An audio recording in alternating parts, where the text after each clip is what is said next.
Hello and welcome to Krishi Jagran business platform that keeps you updated with all the agri news of the nation. This is Yash Saxena. Let's take a quick look at the top headlines of the day.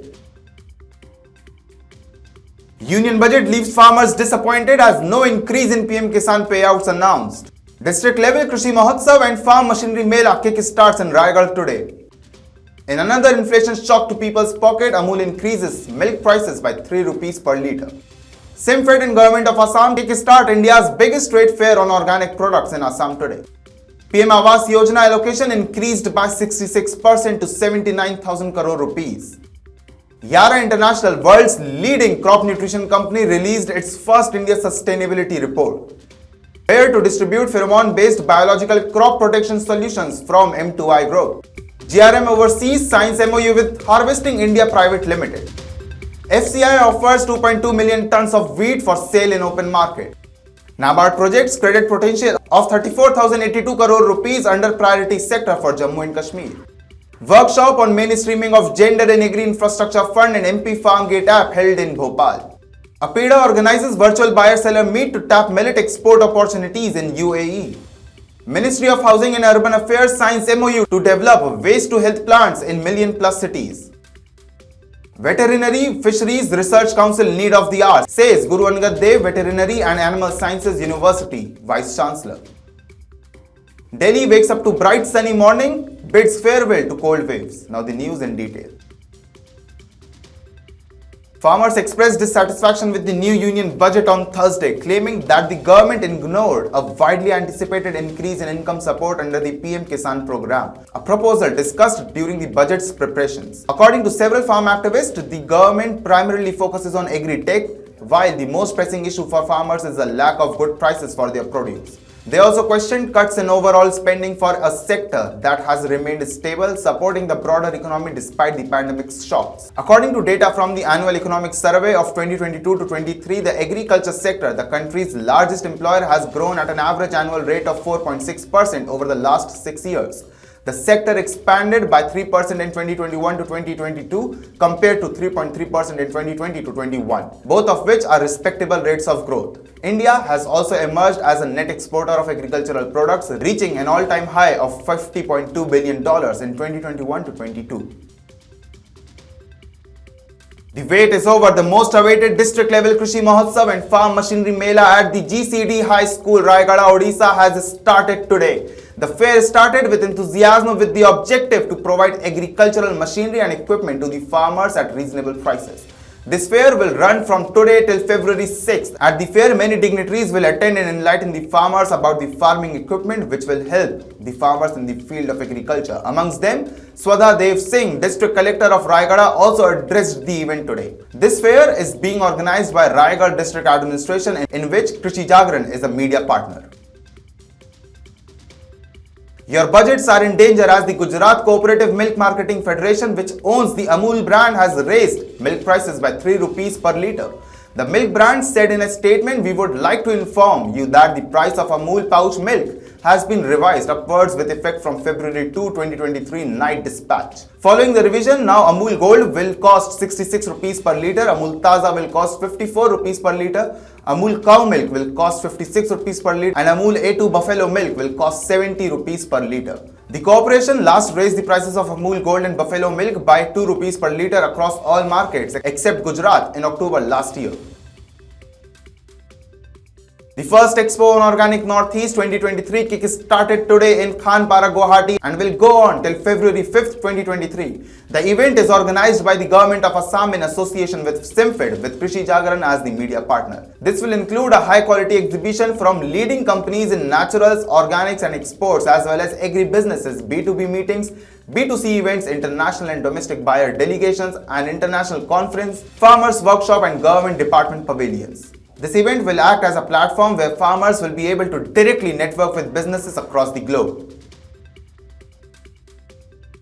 In the budget announced on Wednesday, the government set aside 25,103 crore rupees for the scheme's urban sector and 54,487 crore rupees for its rural, for a total of 79,590 crore rupees. Budget documents show that the increase in primarily in the rural component of the plan following Finance Minister Nirmala Sitharaman's announcement of an increase in the budget outlay for the Pradhan Mantri Awas Yojana, which now totals over 79,000 crore rupees. The urban segment of Pradhan Mantri Awas Yojana received 20,000 crore rupees in funding during the previous fiscal year. However, the revised estimate for the cost was 28,708 crore rupees.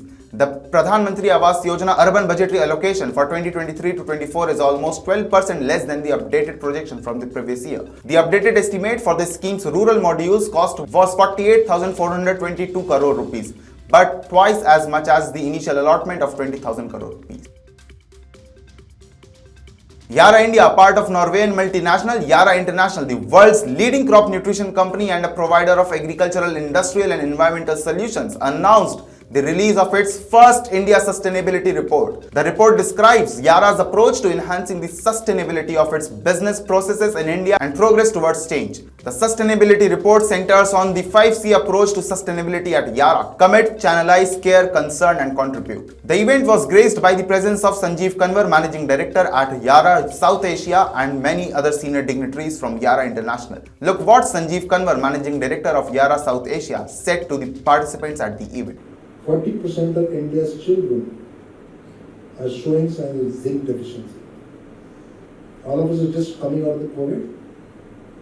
How many of us lived through the COVID having zinc poverty? Every one of us has zinc poverty. Why is that?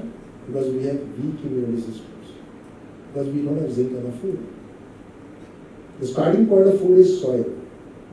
When you look at the soil system in India, it's totally denuded of nutrients. That's the hard fact of life. And when the soil doesn't have the nutrient, it's not in the crop. When it's not in the crop, it's not on the table. In accordance with the UN Sustainable Development Goals, Yara will work to reduce its carbon footprint by reducing GHG emissions and introducing renewable and greener energy sources such as green ammonia.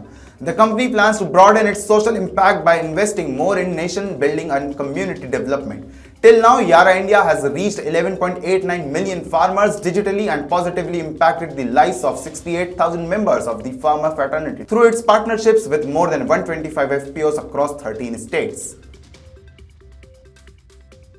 Bayer announced a collaboration with the French company aimed to provide pheromone-based biological crop protection products to fruit and vegetable growers worldwide. With this, Bayer will become the exclusive distributor of selected M2I products targeting Lepidoptera pests in crops such as stone and pome fruits, tomatoes and grapes under the terms of the agreement.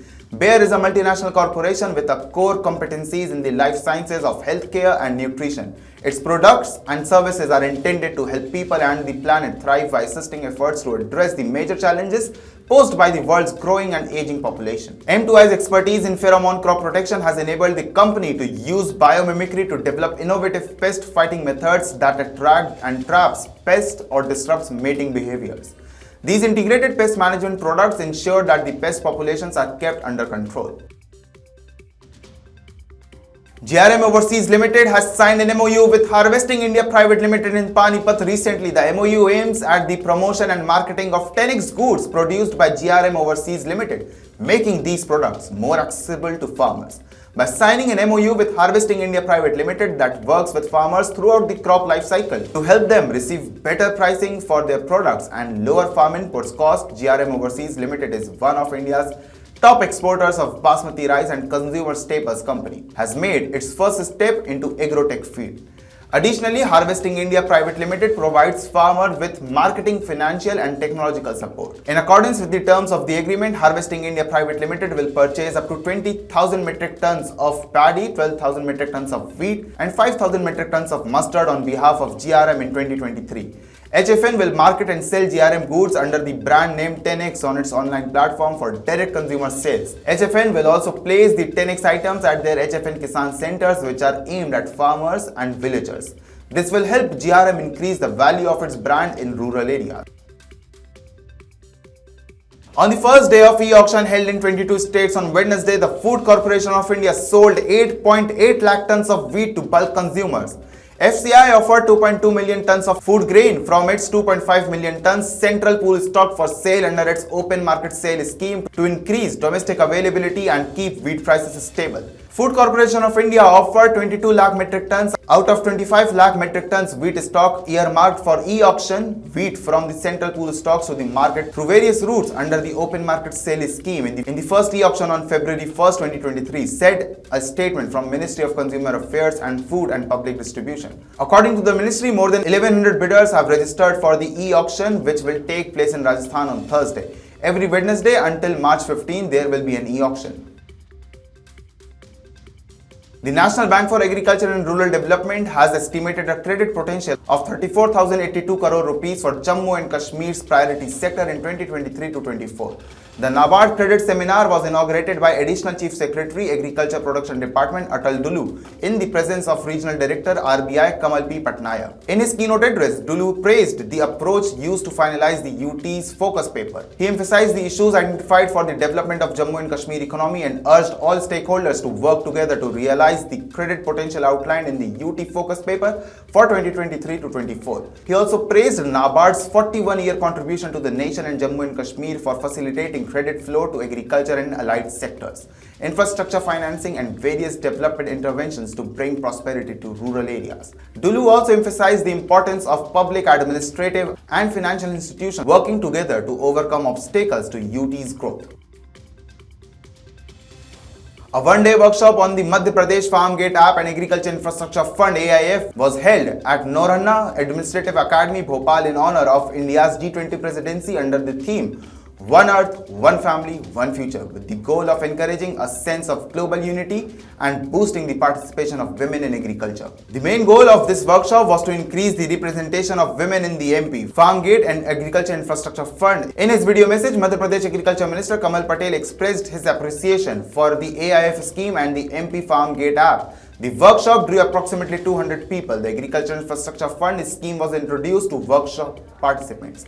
Experts from Agriculture Department, NABARD, Horticulture, APEDA, banks and other organizations provided information. During the workshop question and answer session, participants' concerns were also addressed. The Agriculture and Processed Food Products Export Development Authority organized a virtual bioseller meet to harness export opportunities in the United Arab Emirates as part of its series of sensitization programs aimed at promoting the export of millets and their value-added products. The buyer-seller meet was organized in collaboration with the Indian mission in the UAE led by the Indian ambassador to the UAE, Sanjay Sudhir. APEDA, which is part of the Ministry of Commerce and Industry, is collaborating with the various stakeholders to realize Prime Minister Narendra Modi's vision of increasing millet consumption globally. On the occasion, the APEDA also launched an e-catalog for the UAE, which includes information on various Indian millets and the range of value-added products available for export, as well as a list of active exporters, startups, FPOs, and importer retail chain hypermarkets, among other things.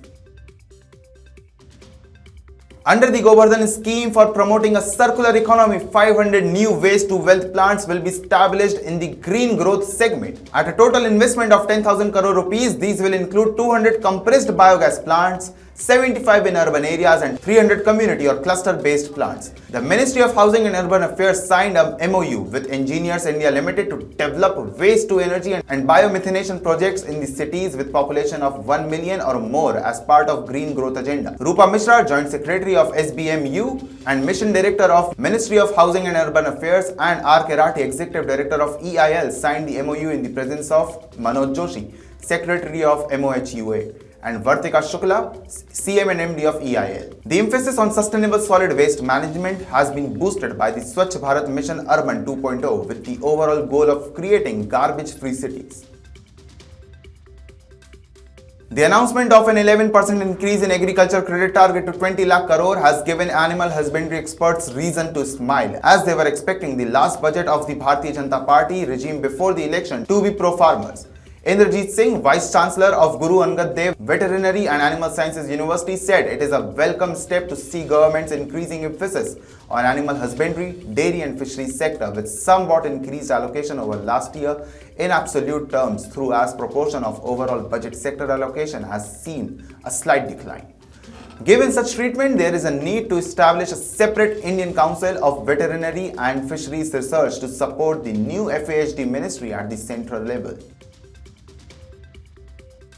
The weather patterns are constantly changing rapidly across the country. On the one hand, where rain was seen in the past, then in the morning and evening, dense fog enveloped Delhi NCR. Now, there is a strong sunshine in most parts of North India, including Delhi NCR, due to which people have got relief from the cold.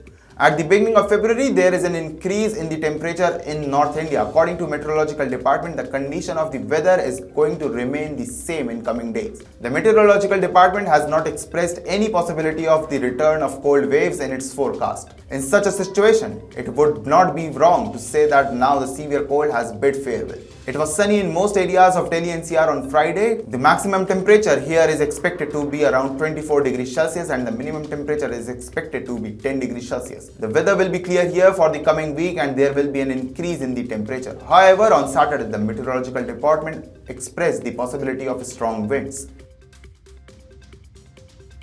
So this was all about the news. For more updates on Agri news, stay tuned with Krishi Jagran Business. This is Yash Saxena signing off.